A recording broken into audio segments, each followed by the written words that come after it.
கிறிஸ்துவின் விலையேறப்பட்ட நாமத்தினாலே ஆண்டவர் எங்களுக்கு கொடுத்திருந்தான ஏஜே பவர் மினிஸ்ட்ரியின் சார்பிலே அன்பின் வார்த்தைகள் நிகழ்ச்சி மூலமாய் உங்களை சந்திப்பதிலே மிகவும் சந்தோஷம். எனக்கு அருமையானவர்களே, இன்றைக்கான இறை வார்த்தையோடு உங்களை சந்திக்கிற ஆண்டவராகிய கடவுள் பரிசுத்த ஆவியின் வல்லமையோடு இன்றைக்கு ஒரு வார்த்தையை கொடுக்கின்றார். மார்க்கு நற்செய்தியின் புத்தகம் 4ஆம் அதிகாரம் 39வது இறை வார்த்தை, இறையாதே அமைதியாகிறே. சமுத்திரத்தை பார்த்து ஆண்டவர் சொல்கிறார், இறையாதே அமைதியாயிருந்து. இந்த உலகத்திலே அவருக்கென்று அவர் தாம் விரும்பினவர்களை அழைத்து தன்னுடைய பணிக்காக தனக்கு பின்னதாக தன்னுடைய ராஜ்யத்தை, பரலோக ராஜ்யத்தை இந்த பூமியிலே கட்டும்படியாக அழைத்த சீசலோடு பயணிக்கிறார். அவர் படகிலே பயணிக்கின்றார். அங்கு பெரும் காற்று வருகிறது, புயல் வருகிறது. பயணிக்கின்ற அந்த ஆண்டவரோடு பயணிக்கின்ற சீசர்கள் மீனவர்கள் இருக்கின்றார்கள். எனக்கு அருமையானவர்களே, காற்று கடல் என்று சொன்னால் எப்படி சமாளிக்க முடியும் என்பதை குறித்து கொஞ்சம் அறிந்தவர்கள் தான் அவர்கள். அவர்கள் தன்னால் என்ற அளவு முயற்சி செய்துவிட்டு முடியவில்லை என்று சொல்லித்தான் ஆண்டவரை எழுப்புகின்றார்கள். அவரோ வேதம் சொல்கிற அவரோ பின் அணியத்தில் அவர் தூங்கி கொண்டிருந்தார் என்று சொல்லி, உறங்கி கொண்டிருந்தார் என்று சொல்லி, அயர்ந்த நித்திரையில் இருந்தார் என்று சொல்லி. ஆம், எனக்கு அருமையானவரே, என்னுடைய உங்களுடைய வாழ்க்கையில் நாம் இப்படித்தான் செய்கிறோம். சமாதானம் இல்லாதபடி, சந்தோஷம் இல்லாதபடி, கண்ணீரோடு கூட இருக்கிற காரியங்களை ஆண்டவரிடத்தில் சொல்வதில்லை. நீங்களும் நானும் ஆண்டவரிடத்தில் சொல்வோம் என்று சொன்னால் இன்றைக்கு சமாதானத்தை கொடுக்கிறார். ஆண்டவர் எழுந்து இறையாதே என்று சொன்னார். சமுத்திரத்தை பார்த்து சொல்கிறார். அவர் சொல்ல வாய்க்கும் கட்டளையிட நிற்கும் என்று சொல்லி சங்கீதக்காரன் சொல்கிறார். எனக்கு அருமையானவர்கள், உங்கள் குடும்பத்தில் எப்படிப்பட்ட பிரச்சனையாக இருந்தாலும் சரி, எப்படிப்பட்ட காரியமாக இருந்தாலும் சரி, அதை ஆண்டவருடைய வல்லமையுள்ள வார்த்தையில் வெளிப்படும் என்று சொன்னால் அது சமாதானம் இருக்கும், அமைதி இருக்கோ, அமைதி இருக்கோ. அக்கறைக்கு போவோம் என்று சொல்லி அக்கறையாய் அழைத்த ஆண்டவர்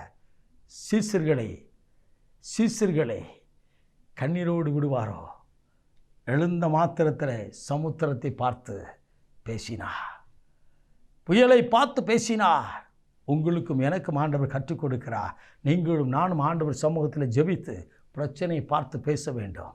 ஆம், எனக்கு அருமையானவர்களே, அப்படிப்பட்ட தெய்வம், சர்வ வல்லமையுள்ள தேவனைத்தான் நீங்களும் நானும் ஆராதித்து கொண்டு இருக்கிறோம். அந்த தெய்வம் இன்றைக்கு உயிரோடு இருக்கிறார். அவர் உங்களோடு கூட பயணிக்கிறார். அவர் உங்களோடு கூட வருகிறார். அவரிடத்தில் சொல்லுங்கள். உங்கள் குடும்பத்தில் இருக்கிறார், நீங்கள் வேலை செய்கிற இடத்தில் இருக்கிறார். என்ன பிரச்சனையாக இருந்தாலும், என்ன காரியமாக இருந்தாலும் ஆண்டவரிடத்தில் மாத்திரம் சொல்லுவோம். அவர் இன்றைக்கு அற்புதத்தை செய்ய போகிறார். அவர் இன்றைக்கு அந்த இடத்துல இறைச்சல் எல்லாவற்றையும், எல்லா பிரச்சனையும் எடுத்து சமாதானத்தை கொடுக்க போகிறார். வேதம் சொல்கிறது, அவர் வாயிலிருந்து புறப்பட்ட வார்த்தை அந்த சமுத்திரத்திலிருந்து புயலை அடைக்கிறது. புயல் அமர்ந்தது என்று வேதம் சொல்கிறது. இன்றைக்கும் கொந்தளிக்கும் சமுத்திரம் போல் என்னுடைய வாழ்க்கை இருக்கிறது என்று சொல்லி கலங்கி நிற்கின்றீர்களோ? எனக்கு உதவி செய்ய ஒருவர் இல்லை என்று சொல்லி ஏங்கி நிற்கின்றீர்களோ? ஆவியானவர் இன்றைக்கு உங்களோடு கூட பேசுகிறார். ஆண்டவருடைய வார்த்தை உங்களுக்கு வெளிப்படுகிறது. அன்றைக்கு சமுத்திரத்தில் ஆண்டவர் இறையாதே என்று சொல்லி அமைதிப்படுத்தின ஆண்டவர் இன்றைக்கும் குடும்பத்தில் இருக்கிற எல்லா பிரச்சனைகளையும் மாற்றி சந்தோஷத்தை கொடுத்து அமைதிப்படுத்த விரும்புகிறார். இன்றைக்கு நீங்கள் பெற்றுக்கொள்ளுங்கள். இன்றைக்கு நீங்கள் பெற்றுக்கொள்ளுங்கள். இன்றைக்கு ஆசீர்வாதம் தொடங்குகிற நாள்.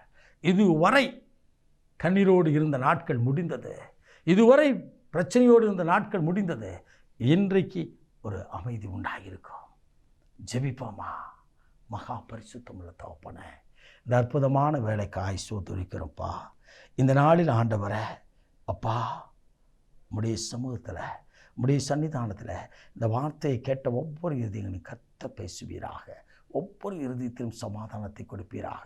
பணம் தராத சமாதானம், பதவி தராத சமாதானம், தகப்பனே பட்டம் தராத சமாதானம், தகப்பனே அப்பா நீங்கள் கொடுத்து ஒவ்வொரு குடும்பத்திலும் அமைதியை கொடுத்து ஆசீர்வதிங்க, ஆளுகை செய்யுங்க. இயேசு இரட்சகரின் விலையேறப்பட்ட நாமத்தில் பிதாவே, ஆமென், ஆமென். God bless you.